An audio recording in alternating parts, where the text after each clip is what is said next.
first game of the Six Nations weekend, Ireland versus France tomorrow, 4:15 South African Standard Time. This is going to be seismic. I mean, I've been saying that I think that Ireland have been really, really good this tournament. I don't think they've been at their best. I think they're incredibly well trained, well drilled, but I think that on their bad day, I think they can be beaten. And it's been an unpopular decision, but now we get to see if France can sort of prove that right. And France, well, they've gone with a 7-1 split. They've gone and said, we don't care about all the different chats and what Matt Williams got us to think. We are here to win a game. We believe the best way to do that is a 7-1 split, and they've gone and done it. And we'll look at the sides as well. What for me is going to be very interesting now is with going to the 7-1 splits, what's the reaction going to be? Is Matt Williams sitting there going, oh no, that's just bad, or does everybody have to now start basically whining and realizing that it's not just a Springbok thing and it's actually it's a way that people are going to use this pretty consistently moving forward. And there is no right or wrong answer, I don't think. I just think the main thing is that you're allowed to do what you want, and you should be allowed to do what you want. And anybody who believes otherwise should whine their neck. I don't think it's dangerous. I think that's the main thing. Everybody talks about player welfare. I don't think it's that. You look at, for example, the size of let's say an Andre Esterhuizen and him coming off the bench versus Kwaka Smith coming off the bench. This whole like tired bodies against fresh new big forwards. The rugby athlete has changed. We've got forwards like Kwaka Smith, who's absolute world class, and you've got backline players like a Bundy Aki. Are you going to sit there and tell me that it's better for Bundy Aki to be coming off the bench than even some of your big sort of forwards, even in front of like, I'm trying to think of a good example. Even a Hamish Watson, for example, he's kind of dropped off a little bit, but was really good a few years ago, but not necessarily that from a physical point of view is really good tackle technique. Or Jamie Ritchie is a nice one, I think. Very good at the breakdown, not as big a physical threat as sort of the other Scottish loose forwards. Now you look at Bundy Aki coming off the bench versus him, who's really bringing the physicality, and that's where I think obviously the point kind of just it becomes moot because it's not a case of it's so much dangerous because you're going 7-1 split. I firmly disagree. And Tim Van den Berg bench what I was going to bring it. So Gregor Townsend saying that, he was saying that we need to look at potentially changing the laws and stuff like that. Again, the welfare and is this what we want in the game? I mean, he's used the 6-2 split several times. And the funniest thing is everyone's response to Gregor Townsend is, well, we can start to look at changing the split, but maybe we should start looking at changing the eligibility rules and seeing how you can do without all your South African imports, which not entirely equatable. But I thought it was a funny clapback, in terms of, well, rules can change, but be careful what you wish for, because if too many rules change, it's going to start to go against you as well. But yeah, I don't get the whole 6-2, 7-1 freak out. It's about set piece dominance. The set piece is being depowered, so I think that naturally will move away from 7-1 and 6-2 splits if World Rugby continue kind of depowering the scrum and kind of sort of moving away from that sort of vibe, because I think it'll happen naturally. But let's have a look at the 6-2 split, shall we? 6-2 split of Ireland and the 7-2 split of France. Is it 6-2 split for Ireland? I'll check now. I think it was. So you've got... let's get my ticket back here. So this is your French team for tomorrow, and this is where Matt Williams, Gregor Townsend are having an absolute conniption. But if you look at the front row, it's Gross, Murvalko, and Antonio in the front row. It's a very good front row. Obviously, no sort of by starting means that he's going to bring a big impact off the bench, and they've been using him and Marchand very much in it, a kind of French bomb squad. But backed up by Tilfamar and Gouliard, it's a decent second row. Then you got Kroos, Aldrit, and Brunet in that back row as well. So it's a very strong French pack, and I think this pack battle between the two teams tomorrow is going to be the one that's really entertaining.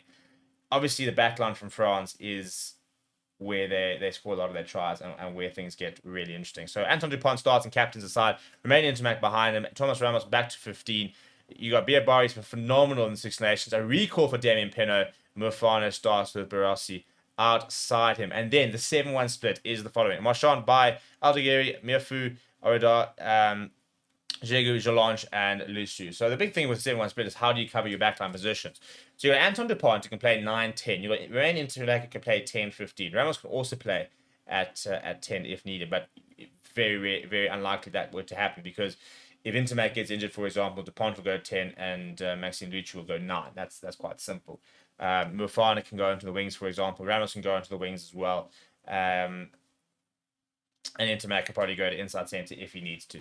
So that's kind of how they cover their bases. But the big reason why they've got to go with the 7-1 split and they've got to go with an overload of forwards is quite simply this. This Irish pack. This Irish pack is world class, and Finlay Beanham coming back is a huge addition because Wales did a job with them.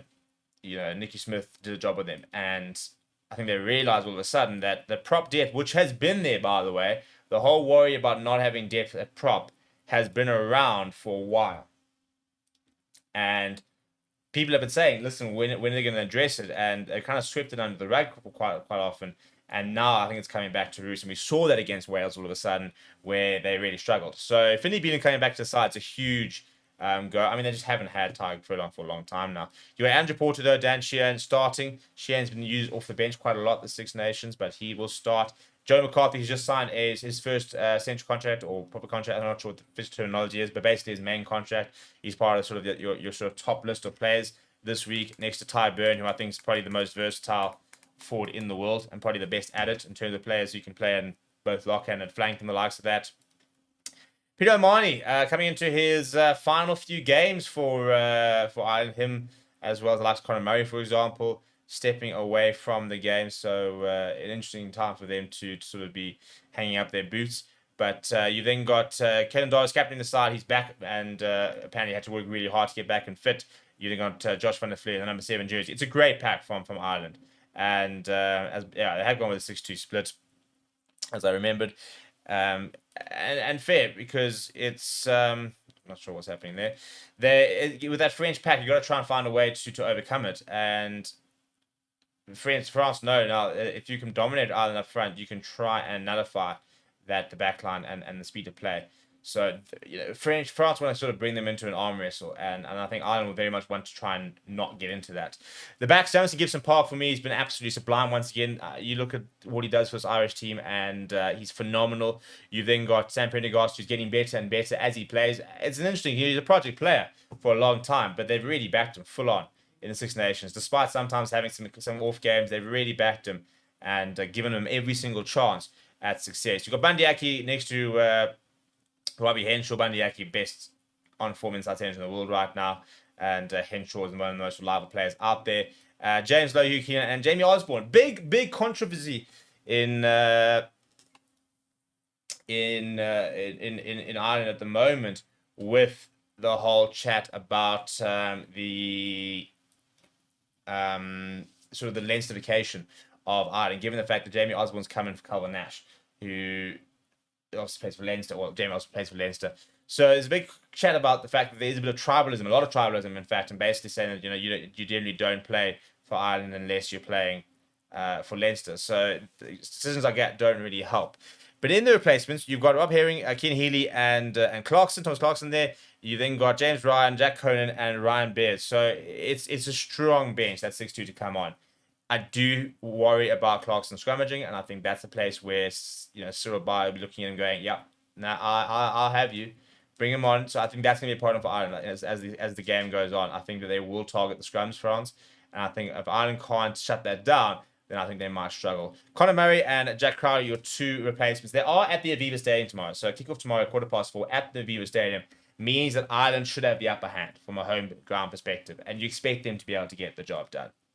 But this could honestly be anyone's game. France have played brilliantly. Ireland have played brilliantly in phases, but also sometimes not been at their best. So tomorrow, both teams got the opportunity to show what they're really all about at the moment.